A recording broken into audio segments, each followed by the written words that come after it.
بسم الله الرحمن الرحيم. الحمد لله رب العالمين، وبه نستعين على أمور الدنيا والدين، وصلى اللهم وسلم على سيدنا محمد وعلى آله وصحبه أجمعين. أسعد الله صباحكم ومساءكم ولياليكم أينما كنتم وحيثما حللتم. ولا سوماليد ميلاد joogtaan ba ilaahay subxaana wa tacaala idinku amaayeelo ciddii dhibandhibka allah ka qaado, ciddii dan le allah u oofiyo, inta baahan allah deeqo, inta bugta allah bogsiyo, inta dhimatay allah u naxariisto, waalidiinteen allah u naxariisto, annagana allah nooga daba naxariisto, dalkeenni iyo dowladnimadaba allah inoo badbaadiyo. dhowr qodob baan ka hadlayaa. qodobka koowaad, heshiiskii ka dhacay dalka Kenya iyo safarkii Eritrea kadib, waxaan ka hadli doonaa qodob ku saabsan xornimada iyo madax banaanida Soomaaliya oo runtii muhaddad ah ama weerar lagu yahay. qodobka ugu horeeya, madaxweynuhu Eritrea markii uu soo arkay ciidamadii oo uu ka soo noqday, wixii ka daba dhacay ma fiicnayn, mana waafaqsanayn dhaqanka siyaasadda wanaagsan. waalidiintu 10 qof iyo 20 qof iyo 30 qof iyo waa ka badan yihiin. midda kale, awlaad iyo caruur maaha, rag ciidan ah oo aan rabno caalamku inuu ka baqo in caruurtiini baa laydinla midaynaya, laydin keenaya la yiraahdo. meel ka dhac bay ciidanka ku tahay, ciidanka dhiirigelin bay u baahan yihiin. arrintaas looma baahnayn. ciddii ka talisayna madaxweynaha waa la goysay, taladaas ciddii siisay madaxweynaha way la goysay. qodobka labaad, Kenya xilli kala guur oo 3 usbuuc u dhiman tahay dowladda hadda jirta muhiim ma ahayn. horeyna waa u sheegay, waa ku celinayaa. waxaana ka soo baxay heshiis u badan ama ay leedahay kulligiisba dalka Kenya. Soomaaliya maxay ka faa'iiday? bal aan qiimayno. waxaan is oran karaa hal qodob bay ka faa'iiday Soomaaliya. qodobkaasi waxa weeye, Soomaaliya maadaama ay tahay waddan caalamka dacaayad, burbur iyo waddan aan nabad ahayn iyo sheeko noocaasi u taal, in xiriir wadama rabaan inay la samaystaan oo ay heshiis la gelayaan, dhinacaas waa positive, way wanaagsan tahay. laakiin wax kale oo la taaban karo oo itemized ah oo inaga dhankeenna soo maray oo aan ka helnay qodobadaas la saxiixay ma jirto. Kenya waa diiday inay kala hadasho madaxweynaha waxyaabihii muhiimka ah. waxay ahayd, madaxweyne, inaad kala hadashid inay aqbalaan go-aankii badda. madaxweynaha soo socdaa kaala hadli doona, kaala xali doona, kuwaanoo dhanna inay isagu kaala xaalayahay. waxayd inaad kala hadashid inay ka daayaan dadka duqaynta. xuduud baa laysu furayaa, waana la duqaynayaa dadkii deganaa, sax maaha. madaxweyne, waxay ahayd inaad kala hadashid dadka Soomaalida oo safraya oo shacabka ah in fiisada loo sii daayo, lacag ha laga dhigo, ama haddaan free laga dhigay lacag ha laga dhigo, airportkana ha laga qaato, hana laga daayo checkpointiga loo dhigtay oo ay marayaan one stop ay marayaan. xiriirka xumaaday oo dhexdeenna ka xumaaday oo la hagaajiyey waa positive, wax wanaagsan wey. laakiin dowladdan ma ahayn dowladdii lala geli lahaa, dowladdan ma ahayn ciddii lagala niqaashi lahaa. wixii miiska aad saarsan lahayd oo waxa iyagu ay rabaan aad ku gadan lahaydna waxaa loo xawilay dib. kuwii adiga iyagu ay rabeenna haddaa lagaa saxiixay.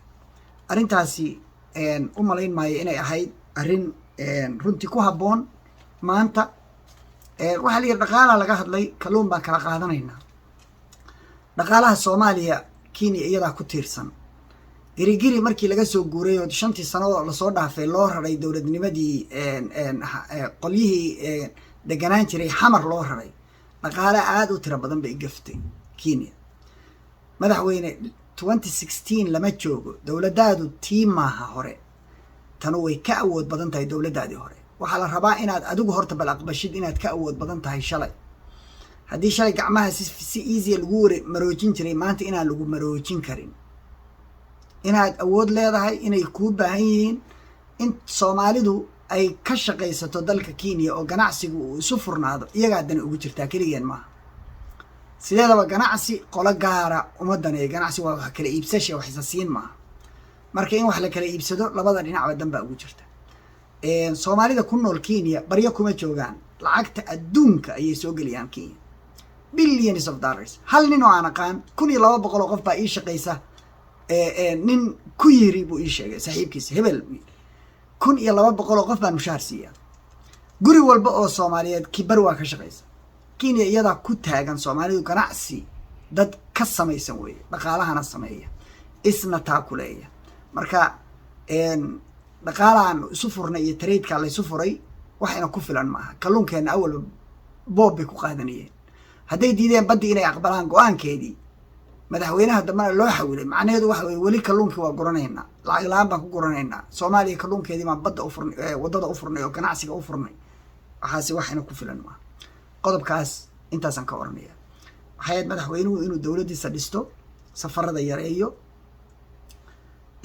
qaadka musiibay ahayd haddii qoladii ka horreysay labadii qaad ay mid xirtay tanuna inay kan kala xirtay ahayd kaaba ku kari weynay qoladii hore muddaanu kala hadlaynay dawladda farmaajo oo kula talinayna inuu xiro nooma suurtagelin waxaan islahayn tanaa xiri doonta hadday xiri weyday kii horey u furnaa inay mid kale usoo furto madaxweyne wiilka yarka oo daroogada ku dhuuqayay ee alkolada iyo koolada wadooyinka muqdisho mid kale oo qaad cunayaa tiri la fariiso waaridnimadii iyo awownimadii iyo yacni dadkaagii uma aadan qareemin waxaad leedahay baahi baan haysa 5 safar oo isku xigaa gashay midkiiba $1 million baa ku baxaysa taasoo 100,000 baa ku baxaysa baahi baan haysa qaad baan gadanaynaa iyo daroogo millions baan kala baxaynaa waa masiijiyo iyo fariimo isburinaya waxaa kaloo isburinaya siyaasadda dibadda ma fadhido madaxweyne ma fadhido xaggaynu nahay bari mise galbeed bal arrintaa aad ha looga fiirsado dad isdiidan afkaan ku dhufanaya oo qodobkayga labaad qarannimadii Soomaaliya khatar bay ku jirtaa Ethiopia waxay la kulantay deni wuxuu kala hadlay arrimo ka madax bannaan dowladda federaalka in ciidamo loo dhiso in ganacsi iyo trade ay wada yeeshaan amniga iyo security inay ka wada shaqeeyaan arrintaas khatar bay ku tahay intaan ka bixin qodobkii hore Kenya qodobada la qoray oo la saxiixay qodobka ugu khariban waa qodobka inaynu isdhaafsanayno xogo amniga aan dhawaad waxa laga soo celiyay ra'iisul wasaarihii hore geedi ayaa waxa laga soo celiyay Kenya waxa la yiri dawladdii xukuumaddii Rooble ayaa waxay noo soo gudbisay 12 qof oo ku jirtay ma dadka la jaajuusaya maxay isdhaafsanaynaa maxay tahay amniga secretka iyo security-ga aan isdhaafsanayno in ka dhaxeeya waxay ahayd inaan iska ilaalino iyaguna iska kaaya ilaaliyaan security-geena iyo security-goodu iswaardiyeeyo oo la isjaajuuso oo la isdabagalo laakiin in xogaha dadka shacabka la isa siin doono ayaa ii muuqata halkaas dhibka imaan doono Ethiopia waxay kale heshiis la galaysaa oo Abiy Ahmed uu la kulmay ninka la yiraahdo Deni arrintaas qarannimadii Soomaaliya ee dawladda ku tahay Ethiopia hadda ka hor nin u fadhiya Somaliland waxay u dalacsiisay ambassador markii la isqabsadayna waxay yiraahdeen waa qoondada iyo qaybta qabiilka ku salaysanoo inta sanadkii qolaa la dalacsiiyaa marka qolada la dalacsiiyay buu ka mid yahay safaarad ahaan anagu ma ictiraafsan watay warqadda soo saareen oo ay markii laga Soomaaliya ay warqadda qortay iyaguna warqad kaga jawaabeen ay leeyihiin anagu Soomaaliya hal ah baan ictiraafsan haddii Ethiopia ay dareentay in Masar la heshiiyay Masar iyaduna ay xiran yihiin duni wada heshiisa adduunka kama jirto madaxweyne waa kelmad naiif ah lama wada heshiin kartid laba qof oo isdiid dab iyo biyo ma jamcin kartid Masar markii sirdoonkeedii la keenay xamar isla markaasna la yiri waxa la keenay ciidamo ay leedahay Ethiopia cadow bay noqotay col bay noqotay Masar maxayna ka dhaxeeya waxayna ka dhaxeeya ma jiraan dadka inoo ku xun marka la joogo jaamacadda carabta oo iyagoo carab oo dhammi ay nagu xun tahay kuwa ugu sii xun bay ka mid tahay dan ay leedahay bay noo raadinaysaa oo ah in Ethiopia pressure garayso inagu marka inaan ogolaano Ethiopia in laga cadaadiyo Soomaaliya Ethiopia aan rabnay inay saaxiibna la ahaato ma shaqeynayso waxay sameynaysaa labadaba way la heshiinaysaa Puntland iyo Somaliland waxay la galaysaa bilateral heshiis iyo wada xaajood madaxweynaha Jubbaland wuxuu isaguna mid toos la galayaa Kenya koonfur galbeed iyo galmudug iyo hirshabeellana iyaguna waa tashan doonaan madaxweynuhu wuxuu ku qancayaa markaa inuu meeyar ka noqdo Muqdisho arrintaasi khatar bay ku tahay xornimada iyo madax bannaanida Soomaaliya waxaa kaloo soo kordhay guddiga baarlamaanka aqalka hoose ee maraykanka u qaabilsan korjoogtaynta wasaaradda difaaca ayaa wuxuu soo saaray inay muhiim tahay in lala galo somaliland xiriir difaac. waxa ay soo saareen security partnership with Somaliland. waxay yiraahdeen the committee notes that increased United States engagement in the Horn of Africa and Red Sea region has presented an opportunity to strengthen security cooperation and partnership with Somaliland. baahida uu maraykanku u qabo inuu xoog saaro inuu awood ku yeesho ama uu kabsoo muuqdo ama uu engage gareeyo xiriir dhab ah la yeesho Horn of Africa, geeska Africa iyo badda cas regionkaas wuxuu soo saaray baahidaas waxayna tustay opportunity. dadku interest bay raadinayaan ay leeyihiin wadamadooda u raadinayaan isaga interestigiisa wuxuu ka hor imaanayaa Kenya. waxay dhaheen marka waxaan khasab noqotay inaan security cooperation aan la yeelano xoojinana Somaliland. While the committee noticed that while United States does not recognize Somaliland as an independent state, Somaliland occupies a pivotal geographic location in the Horn of Africa and is adjacent to strategic maritime routes in the Red Sea and Gulf of Aden. inkastoo ay maraykanku uusan ictiraafsanayn Somaliland sidii qaran madax bannaan uusan u ictiraafsanayn, haddana waxa ay og yihiin guddigu ama u caddaatay inay degan yihiin meel aad muhiim ugu ah geographically oo daris la ah strategic maritime routes, badmareeno ama marino badeed oo aad muhiim u ah inay daris la tahay. waa badda cas, Gulf of Aden, Canal Suez, يعني meel aad muhiim u ah oo Carabiga iyo Middle East iyo danaha laga leeyahay iyo waardiyaha la rabo in la saaro laga ilaashan karo. saa darteed waxaa noo soo baxday aanu amraynaa dadka qaabilsan difaaca inay xiriirkaas soo sameeyaan fiscal yearka US Africom inay soo qabato meel ay degaan ka dhigato Berbera dekedeeda iyo airportkeedana ay isticmaali karaan iyo infrastructure meesha ka jira. madaxweynaha challenge baa u yaala wasaaraddiisa arrimaha dibaddu ma naqaan meelay jirto safarada inay uga horeyso la socoto ku dhex jirtay ahayd ma hayno. waxaan sugaynaa ra'iisul madaxweynuhu inuu ka jawaabo arrintan degdeg. Ethiopia iyo America si degdeg inuu uga jawaabo. qolada labaad oo la rabo arrintan inay degdeg uga jawaabto waa dhalinyarada iyo dadka shacabka oo Soomaaliyeed oo ku nool dalka Mareykanka. waa in warqad loo diraa committee-ga aqalka hoose ee qaabilsan difaaca. waa in warqad loo wada diraa. midda labaad waa in dadka Soomaalida oo jooga Mareykanka ay wada register gareeyaan Republican. codaynta soo socota waa in dimuqraadigu meesha ka baxa. inkastoo siyaasadda dibadda aad la isugu dhow yahay haddana waa la isdhaamaa. Donald Trump waa naga kaxaysta ciidamadiisi kanuna wuxuu leeyahay kuwa Horland Kenya. marka qadiyadaasna intaasaan ka waranaya. qodobka igu dambeeya waxa weeye waa qolada baarlamaanka. shalay waa dhaarateen, kitaab baa marteen, Ramadaan dhexdiisay ahayd. kulli kitaabkaas waa idinku maqan yahay adduun iyo aakhiraba inaad seegi doontaan iyo inaad waxaa ku dhaarateen difaacdaan. dalkan midnimadiisa baad u dhaarateen, qarannimadiisa u dhaarateen, xornimadiisa u dhaarateen, inaad difaacdaan dastuurkiisa u dhaarateen. waxaa la idinka rabaa inaad ka jawaabtaan oo baarlamaanku uu soo saaro warqad uu ku diidayo Mareykanku inuu dego Berbera.